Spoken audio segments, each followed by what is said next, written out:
Executives in Silicon Valley and the eggheads at the World Economic Forum are pushing for a fourth industrial revolution. What does that mean? Well, it's going to transform what it means to be human. What the fourth industrial revolution will lead to is a fusion of our physical, our digital, and our biological identities. A fusion, huh, Schwab? Well, what does that really mean? Well, this means implanting chips into your wrists so you can go pay for your groceries that way. Or Google Glass, that turns your eyeballs into a computer. People walking around with virtual reality headsets, living in an alternative reality. But it's not just about dominating your attention with their screens, apps, and devices and extracting all of your information for cash. It's also about control. Once you join their universe, you're dependent on them. You're not as free. They can control you. They can track you. Or they can turn you off. Do I wish I could turn some people off? Yeah, gut felt. But I shouldn't have that power. No one should. But the younger generation of Americans have been raised to be tech dependent. They don't see any harm. That's a very good question, because actually the transhumanist movement is huge. We're not talking, like you've shown just ahead of this, of a fringe group of nerds that are working towards this. These are the big tech, big pharma guys that are behind this movement, and it's being implemented around the world in many, many ways. There's a lot of funds and a lot of resources that are being deployed in really pushing this agenda forward. I know that, for example, last year, I think it was September the 12th, Biden signed an executive order, which was the purpose was to channel funding and resources to bioengineering and biomanufacturing. This is supporting all of the industries that are getting this transhumanist agenda in place. So it's really coming at us from every angle. And like you very rightly said, it's about control. What do you mean when you say biomanufacturing, bioengineering? Like we all get turned into RoboCop? Well, not immediately, but I'm afraid that's probably what they want for us. They talk about a post-human future. That means we will cease to be the humans that we are right now. All of these industries, you know, transhumanism encompasses a lot of things, from nanotechnology to genetic engineering, bioprosthetics, all sorts of different things. And I think perhaps one of the most dangerous things is in the field of genetic manipulation. We live in a world where we already have genetically modified plants, genetically modified animals, and I guess we are the next on the list. Released its Apple Vision Pro, and you can see here by some of this video we're showing, it basically allows your reality, whatever you're seeing, to become your desktop. So you can make a computer screen out of your home, out of your wall there. You have apps you can grab with your hands. It's kind of a fully interactive experience. The only problem is you have these electrified ski goggles attached to your face the whole time, and that's how you're controlling things and seeing things. And so these have been now put out onto the streets, and it got kind of weird. We're starting to see a new type of human, and it looks like this.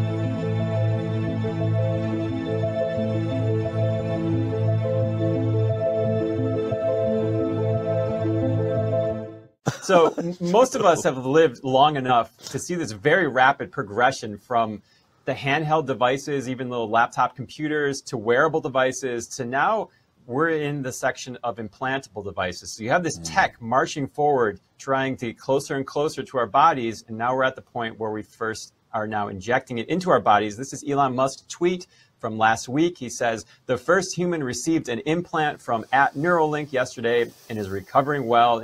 Balance on the other side from the Physicians Committee for Responsible Medicine. They've been tracking Neuralink and also the animal welfare used at UC Davis in the testing of this. They have a statement on this tweet he's put out, and they say this: the statement has not been independently verified. It is important to remember that Musk has a long track record of misleading the public about Neuralink's supposed developments. In addition, Neuralink has a well-documented history of conducting unnecessary, sloppy experiments in monkeys, pigs, sheep, and other animals that raise serious concerns about the safety of its device. Past experiments revealed serious safety concerns stemming from the device's invasiveness and rushed actions by company employees.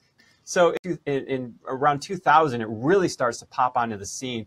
And here's 2014 headline: DARPA program to develop brain implants for mental disorders.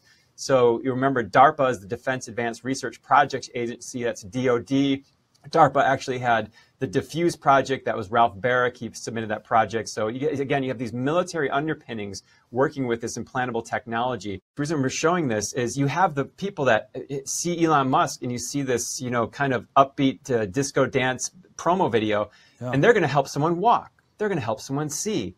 Okay, great. That sounds like great technology. But behind the scenes, the people that have been developing this for 30 years plus, military, these people saying we want millions coursing through your brain. Every capillary is going to have a local area network connected to the Bluetooth. I mean, these is very interesting. And so you get to this point, how are they going to do this? How are they going to start testing that type of technology? Right. And you have a professor of ethics here, and he wrote this. This is just throwing out there in this whole mix.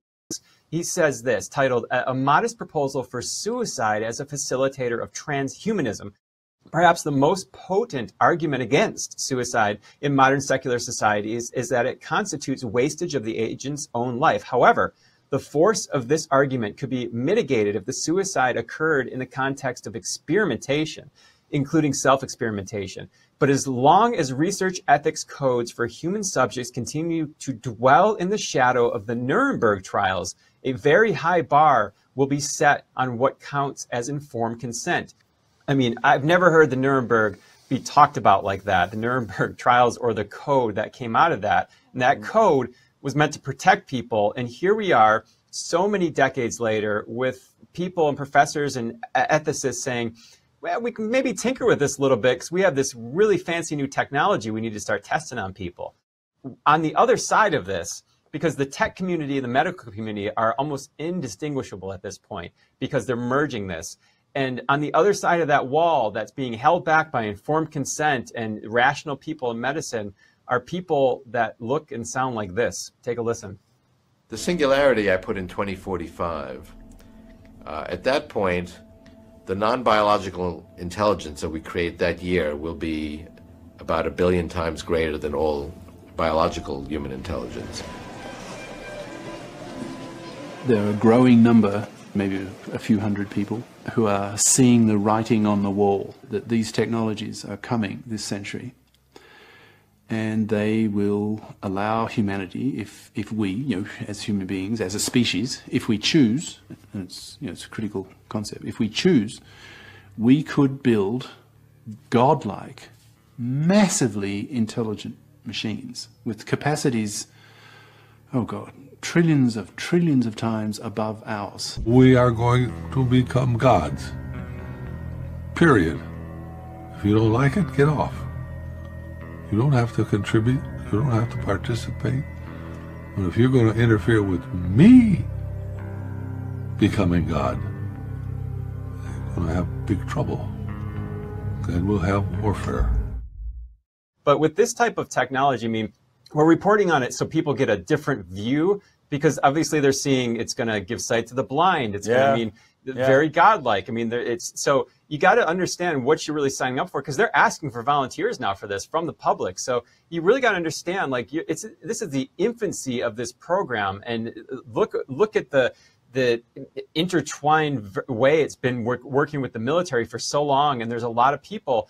The big issue I have with this is that the luminaries in this space are talking about crunching data, talking about intelligence, talking about God.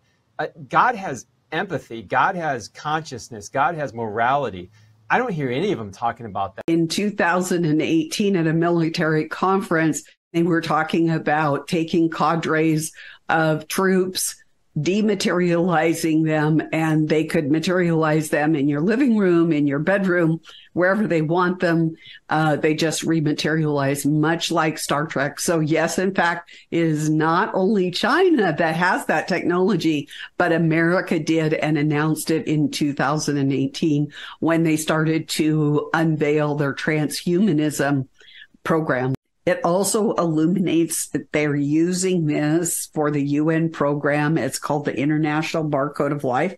Look at this little guy. Oh, this is their logo. He looks reptilian, and there's the DNA right there. This is the Earth all gridded out, but they are illuminating biodiversity. So they're activating. So they're telling us right here, they're going to activate all these nanoparticles in us and bring forth new creatures. When you see biodiversity, they're not talking about God's creation. They are talking about bringing engineered entities onto the earth. I believe that all of humanity is under threat, that the transhumanist agenda wants to basically merge us with synthetic biology and artificial intelligence. And the danger of this hydrogel is it can mimic every cell. It can create brain cells and neurotechnology that basically can take over thoughts and manipulate those, as well as transmit your thoughts to the cloud. So Yuval Harari's dream of creating automatons that have no soul and no spirit, I believe that this is the technological platform that we are seeing. This is why we're sounding the alarm, because I'm concerned about an extinction level event for humanity. You know, are people now programmable? How is the hacking able to happen? How is this stuff mirroring or mimicking the brain neurons? Yes, so first we have to understand that in the military and DARPA, they have studied this for a long time. So for 60 years, science has actually found a way to map resonant frequencies of brain activity and create artificial brains. And in the same way, this has been used for mind control purposes. There is the technology that was, for example, developed at MIT to link 6 different brains together for problem solving. If you have more than that, you know, people have significant brain dysfunction. This has been done in animals and in humans. So this idea of the hive mind, which is really what this transhumanist agenda wants to achieve via artificial intelligence, has already been done. So we are electrical and electromagnetic beings of light and sound, and our brain waves can be decoded. That has been done. There is technology that is able to see exactly what you're thinking, your imagery, decode this. In the DARPA and CIA programs, it has been possible to influence dream states, and they're literally also working on what's called hijacking the soul, and that is possible because if you are no longer able to have control over your own thoughts, and an external frequency that you cannot sense, you cannot detect, can just implant thoughts within you, then you have Manchurian candidate-like programs here. And the issue is really that, so this programmable matter, the hydrogel, what it does, so it can mimic every neuronal cell in the brain. And the carbon nanotubes, they are exactly the same diameter as microtubules. And microtubules are the structures in the brain where consciousness is being processed. And literally, it's been shown that in the microtubules, it's like a different DNA that contains billions of years of information on the quantum level. So all of this is happening really in the realm of the extremely tiny. David Icke, and 31 years ago, I started a journey of uncovering who really controls the world behind the people we see and what's their agenda. And what unfolded from the start of the 1990s onwards was the fact that there is a global cult, as I call it, which is a global network of secret societies and semi-secret groups, which have an interlocking leadership, a control center. And it is, and has been over a long period of time, step by step by step, moving the world to a global fascist communist tyranny, Orwellian dictatorship. It's another agenda, quite clearly. And that agenda I've been writing about for decades. It's to transform the human body from a biological state to a synthetic biological state.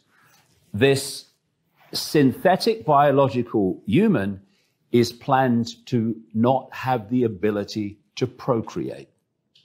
We are in the process of moving from human 1.0 to human 2.0. This is an agenda that's projected long into the future. So what you're looking at is an absolute transformation of the human genetic state from biological to synthetic biological. So yes, the reactions initially have been catastrophic, but sure as hell, the longer term consequences for human health and the nature of the human body are going to make the initial response, horrendous as it is, minor compared with what's coming. It's taken a long time, but we are now seeing serious numbers of people realizing a simple truth. The only way this ends is if we, the people, end it. If you have self-respect, then you will not concede to fascism. You simply won't do it. Don't talk to me about consequences, says self-respect, because my self-respect, me, is not for sale under any circumstances to any level of tyranny. You know, you see some of these marches in London. I'm sure the authorities don't want them. I'm sure the police would like to stop them. But there's so many people, they can't even start. And this is the dynamic that's going to bring this down, where increasingly vast numbers of people don't just march, but cease to cooperate in all these areas with this fascistic authority. When we stop acquiescing, when we use the power of no, then we will see where the power really is. Because when enough people say no, it doesn't happen. Because it can only happen with human acquiescence to authorities' diktats. When we say no, not doing it. The answer is staring us in the frickin' face. Stop acquiescing with your own enslavement.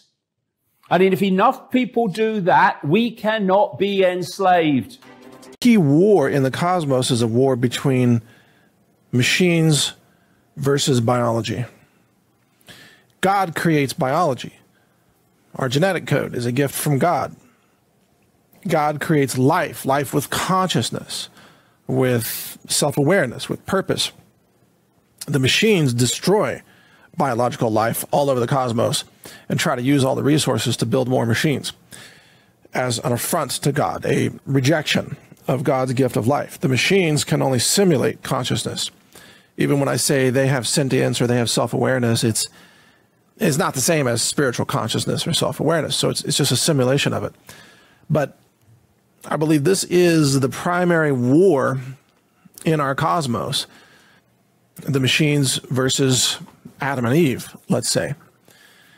And do you realize then that every single human being right now on this planet that is pushing censorship, that is shutting down the food supply, that is shutting down the energy infrastructure, that is pushing abortion and depopulation, every single one of those human beings is actually working for the machines. and they're working in contradiction to the interests of humankind. The globalists are all working for the machines, whether they realize it or not. They're working in the interests of the machines to exterminate life on Earth. And that nearly everything that you would say about the rise of AI and these machines is consistent with Luciferianism or Satan. They want to destroy life. They want to destroy humanity. They want to disconnect people from God. It's all deception.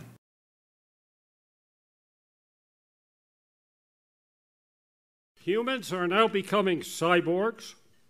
We have cochlear implants to hear, artificial retinas to see, artificial hearts to live, artificial limbs to move, artificial organs to function, and brain chips. There's a couple 100,000 people wandering around with brain chips now to fix congenitally defective brains and increasingly to fix memory and other things. DARPA's working on brain chips for super soldiers. And people are now working, thanks to Musk and other people, funding on direct machine-brain communications. It's not us versus them, us versus the machines. We're merging. And this is the human evolution of the humans. There is no more natural evolution of anything. People are convinced that the human evolution of everything is 10 million times faster than any natural evolution. And so this is just part of the human evolution of the. And there's the global sensor grid, nano and other increasingly cheap sensors everywhere. The Pentagon tells me in 5 to 10 years, 10 to 100 trillion sensors networked on this planet. And so this is really big data, because this time we are inventing a second intelligent species, okay? We never did that before.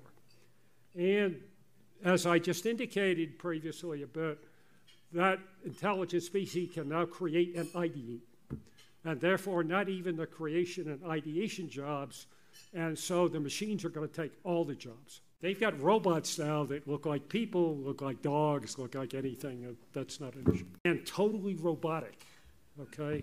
This is robotic design, robotic manufacture, robotic transfer, robotic ops. It's people that cost money, okay? You want to pull cost out of anything, and that's why people are losing their jobs to the machines, okay? You get rid of people. And by the way, in aerospace, people are responsible for 80% of the safety problems, okay? If you want a safe system, no people. Everything's shrinking except the humans. We've got to figure out a way to shrink the humans, okay, to get the cost really down, but that's more difficult. We do not, and it's not just nanoparticles, which, by the way, 98% of all of the studies I've seen say that the nanoparticles are bad for human physiology, okay? Very few, you know, they're good for some medical processes, but overall, in terms of the overall physiology, no.